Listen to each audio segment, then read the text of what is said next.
Iran is Israel's best friend, and we do not intend to change our position in relation to Tehran. Believe it or not, this is a quote from an Israeli prime minister. But it's not Ben Gurion or Golda Meir from the era of the Shah. It's actually from Yitzhak Rabin. The year is 1987. Ayatollah Khomeini is still alive, and much like Ahmadinejad today, he's using the worst rhetoric against Israel. Yet, Rabin referred to Iran as a geostrategic friend. Today, when we hear the threats of war and the high rhetoric, we're oftentimes led to believe that this is yet another one of those unsolvable Middle Eastern conflicts with roots as old as the region itself. Nothing could be further from the truth. And I hope today to show you why that is. The relations between the Iranian and the Jewish people throughout history has actually been quite positive. Starting in 539 BC, when King Cyrus the Great of Persia liberated the Jewish people from the Babylonian captivity. A third of the Jewish population stayed in Babylonia. They're today's Iraqi Jews. A third migrated to Persia. They're today's Iranian Jews. Still, 25,000 of them living in Iran, making them the largest Jewish community in the Middle East outside of Israel itself. And a third returned to historic Palestine, did the second rebuilding of the temple in Jerusalem, financed, incidentally, by Persian tax money. But even in modern times, relations have been close at times. Rabin's statement was a reflection of decades of security and intelligence collaboration between the two, which in turn was born out of perception of common threats. Both states feared the Soviet Union and strong Arab states such as Egypt and Iraq. And in addition, the Israeli doctrine of the periphery, the idea that Israel's security was best achieved by creating alliances with the non-Arab states in the periphery of the region in order to balance the Arab states in its vicinity. Now, from the Shah's perspective, though, he wanted to keep this as secret as possible. So when Yitzhak Rabin, for instance, traveled to Iran in the 70s, he usually wore a wig so that no one would recognize him. The Iranians built a special tarmac at the airport in Tehran, far away from the central terminal, so that no one would notice the large number of Israeli planes shuttling between Tel Aviv and Tehran. Now, did all of this end with the Islamic Revolution in 1979? In spite of the very clear anti-Israeli ideology of the new regime, the geopolitical logic for their collaboration lived on, because they still had common threats. And when Iraq invaded Iran in 1980, Israel feared an Iraqi victory and actively helped Iran by selling it arms and providing it with spare parts for Iran's American weaponry at a moment when Iran was very vulnerable because of an American arms embargo that Israel was more than happy to violate.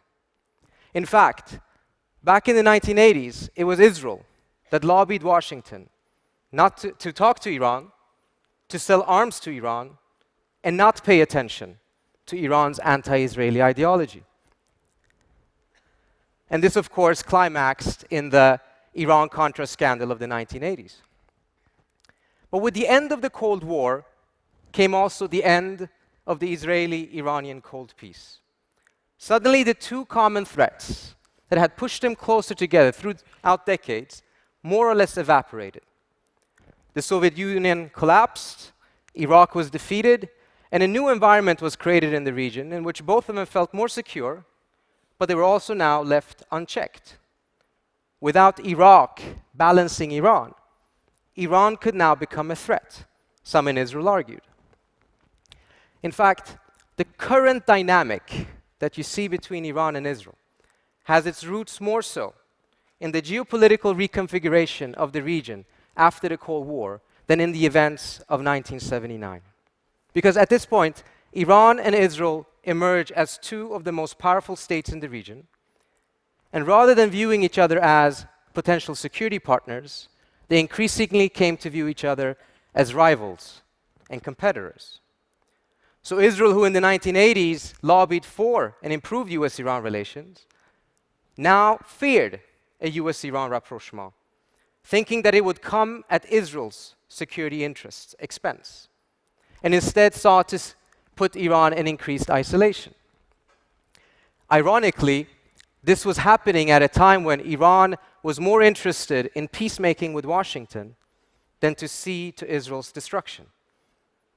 Iran had put itself in isolation because of its radicalism, and after having helped the United States indirectly in the war against Iraq in 1991, the Iranians were hoping that they would be rewarded by being included in the post-war security architecture of the region. But Washington chose to ignore Iran's outreach, as it would a decade later in Afghanistan, and instead moved to intensify Iran's isolation.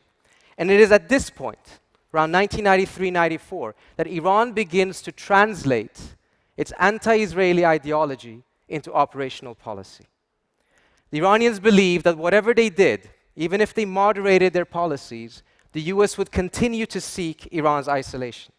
And the only way Iran could compel Washington to change its position was by imposing a cost on the US if it didn't. The easiest target was the peace process. And now the Iranian ideological bark was to be accompanied by a non-conventional bite. And Iran began supporting extensively Palestinian Islamist groups that it previously had shunned. In some ways, this sounds paradoxical. But according to Martin Indyk of the Clinton administration, the Iranians had not gotten it entirely wrong.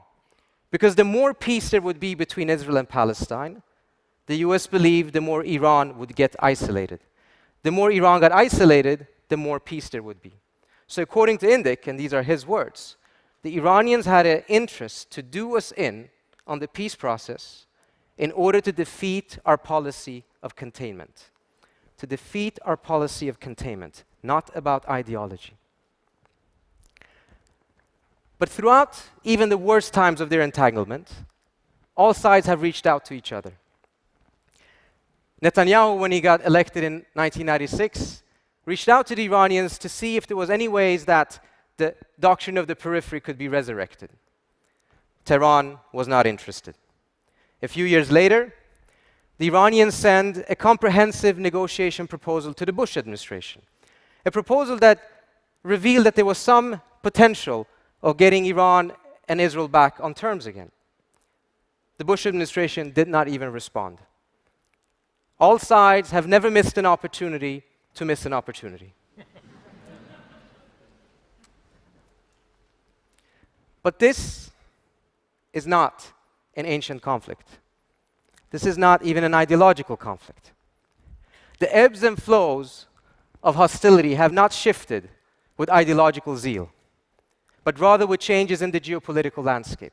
When Iran and Israel's security imperatives dictated collaboration, they did so in spite of lethal ideological opposition to each other. When Iran's ideological impulses collided with a strategic interest, the strategic interest always prevailed. This is good news, because it means that neither war nor enmity is a foregone conclusion. But some want war. Some believe or say that it's 1938, Iran is Germany, and Ahmadinejad is Hitler. If we accept this to be true, that indeed it is 1938, Iran is Germany, Ahmadinejad is Hitler, then the question we have to ask ourselves is, who wishes to play the role of Neville Chamberlain? Who will risk peace? This is an analogy that is deliberately aimed at eliminating diplomacy. And when you eliminate diplomacy, you make war inevitable. In an ideological conflict, there can be no truce, no draw, no compromise, only victory or defeat. But rather than making war inevitable, by viewing this as ideological, we would be wise to seek ways to make peace possible. Iran and Israel's conflict is a new phenomenon, only a few decades old in a history of 2,500 years. And precisely because its roots are geopolitical, it means that solutions can be found. Compromises can be struck, however difficult it yet may be.